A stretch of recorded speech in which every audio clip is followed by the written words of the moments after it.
ദൈവത്തിൻ്റെ ധന്യ തിരുനാമത്തിന് മഹത്വം ഉണ്ടായിരിക്കട്ടെ.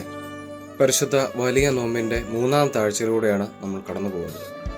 ഈ ആഴ്ചയിലെ ചിന്താവിഷയമായിട്ട് പരിശുദ്ധ സഭ നമുക്ക് നൽകിയിട്ടുള്ളത് വിശുദ്ധ മർക്കോസിൻ്റെ സുവിശേഷം 2-ാം അധ്യായം 1 മുതൽ 12 വരെയുള്ള വാക്യങ്ങളാണ്.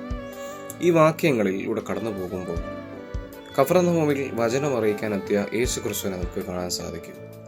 യേശുവിൻ്റെ വചനം കേൾക്കാൻ ഒരു വീട് പുരുഷാരത്താൽ നിറയുകയാണ്.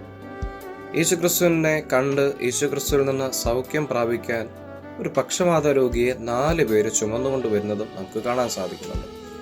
എന്നാൽ പുരുഷാര നിമിത്തം വീട് തിങ്ങി നിറഞ്ഞിരിക്കുന്ന സാഹചര്യമായതിനാൽ യേശുക്രിസ്തുവിനെ കാണാൻ അവർക്ക് സാധ്യമാകുന്നില്ല. എന്നാൽ യേശുക്രിസ്തുവിനെ കാണാൻ ആ വീടിന്റെ മേൽക്കൂര പൊളിക്കുകയും ഈ രോഗിയെ കട്ടിലൂടെ യേശുക്രിസ്തുവിന്റെ മുന്നിലേക്ക് ഇറക്കി വെക്കുന്ന 4 പേരെ നമുക്ക് ഈ ബൈബിൾ സാഹചര്യത്തിൽ കാണാൻ പറ്റുന്നുണ്ട്. യേശുക്രിസ്തുവിൻ്റെ ദൈവിക ശക്തി അല്ലെങ്കിൽ യേശുക്രിസ്തു രോഗ അവസ്ഥയിലിരിക്കുന്നവരെ സൗഖ്യപ്പെടുത്തുന്ന ഒരുപാട് സന്ദർഭങ്ങൾ ബൈബിളിലൂടെ കടന്നു പോകുമ്പോൾ നമുക്ക് കാണാൻ സാധിക്കുന്നുണ്ടെങ്കിൽ യേശുക്രിസ്തുവിൻ്റെ ദൈവിക ശക്തിയെ സൂചിപ്പിക്കുന്നതിനോടൊപ്പം കേവലരായിട്ടുള്ള മനുഷ്യർക്ക് എന്ത് ചെയ്യാൻ സാധിക്കും എന്നുകൂടെ സൂചിപ്പിക്കുന്ന ഒരു ബൈബിൾ രംഗമാണിത്. ബൈബിളിൽ ഇപ്രകാരമാണ് ആ വാക്യം സൂചിപ്പിക്കുന്നത്, രേഖപ്പെടുത്തിയിരിക്കുന്നത്. അവരുടെ വിശ്വാസം കണ്ടിട്ട് യേശു സൗഖ്യപ്പെടുത്തി. ഇവിടെ വിശ്വാസത്തിന് ഒരുപാട് പ്രാധാന്യം ബൈബിൾ പല രംഗത്തും നൽകിയിട്ടുണ്ട്. നിന്റെ വിശ്വാസം നിന്നെ രക്ഷിക്കട്ടെ. നിനക്ക് ഒരു കടുകുമണിയോളം വിശ്വാസമുണ്ടെങ്കിൽ ഈ മലയോട് എടുത്ത് കടലിലേക്ക് ചാടുക എന്ന് പറഞ്ഞാൽ അത് ചാടും. ഇതെല്ലാം യേശുക്രിസ്തു പല സന്ദർഭങ്ങളിലായിട്ട് തന്നെ ശ്രവിക്കുന്നവരോട് പറഞ്ഞിട്ടുള്ള വാക്യങ്ങളാണ്. നമ്മുടെ പ്രാർത്ഥനാ ജീവിതത്തിൽ അത്രത്തോളം പ്രാധാന്യമുണ്ട് വിശ്വാസത്തിന്. വിശ്വാസമില്ലാത്ത പ്രാർത്ഥന വെറും ജ്വൽപ്പന മാത്രമാണ്. വിശ്വാസം, പ്രത്യാശ, സ്നേഹം ഇവ 3 നിലനിൽക്കുന്നുവെന്ന് 1 കൊരിന്ത്യരിലും രേഖപ്പെടുത്തിയിട്ടുണ്ട്. നമ്മുടെ പ്രാർത്ഥനാ ജീവിതം വിശ്വാസം നിറഞ്ഞതായിരിക്കട്ടെ. രണ്ടാമത് ഈ വാക്യത്തിൽ തെളിയുന്ന ദൃഷ്ടാന്തം എന്ന് പറയുന്നത് യേശു അവരുടെ വിശ്വാസം കണ്ടിട്ട് സൗഖ്യപ്പെടുത്തി എന്നാണ് പറയുന്നത്. ഇതിൽ ആരുടെ വിശ്വാസത്തെയാണ് സൂചിപ്പിക്കുന്നത്? രോഗാവസ്ഥയിലായിരിക്കുന്ന വ്യക്തിയെ അല്ല, മറിച്ച് ഈ പക്ഷപാതക്കാരനെ ചുമന്നുകൊണ്ട് വരികയും ഈ വീടിന്റെ മേൽക്കൂര പൊളിക്കുന്നതടക്കമുള്ള സാഹസത്തിലേക്കൊക്കെ മുതിർന്ന 4 പേരെയാണ് അവിടെ സൂചിപ്പിക്കുന്നത്. ഈ 4 പേർക്കുമല്ല രോഗശാന്തി ലഭിക്കാൻ പോകുന്നത്.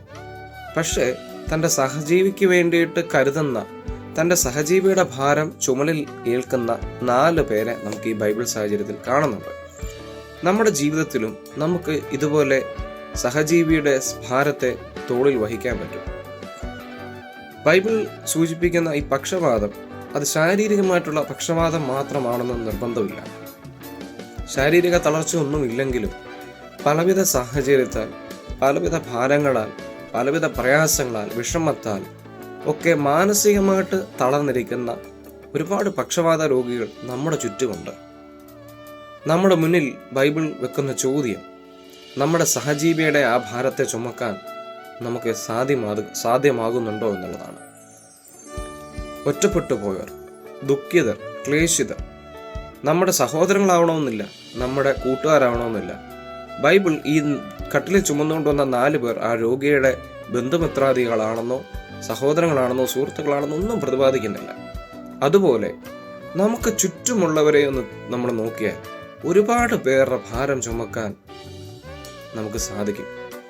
അവരെ യേശുവിലേക്ക് നയിക്കാൻ നമുക്ക് സാധിക്കും.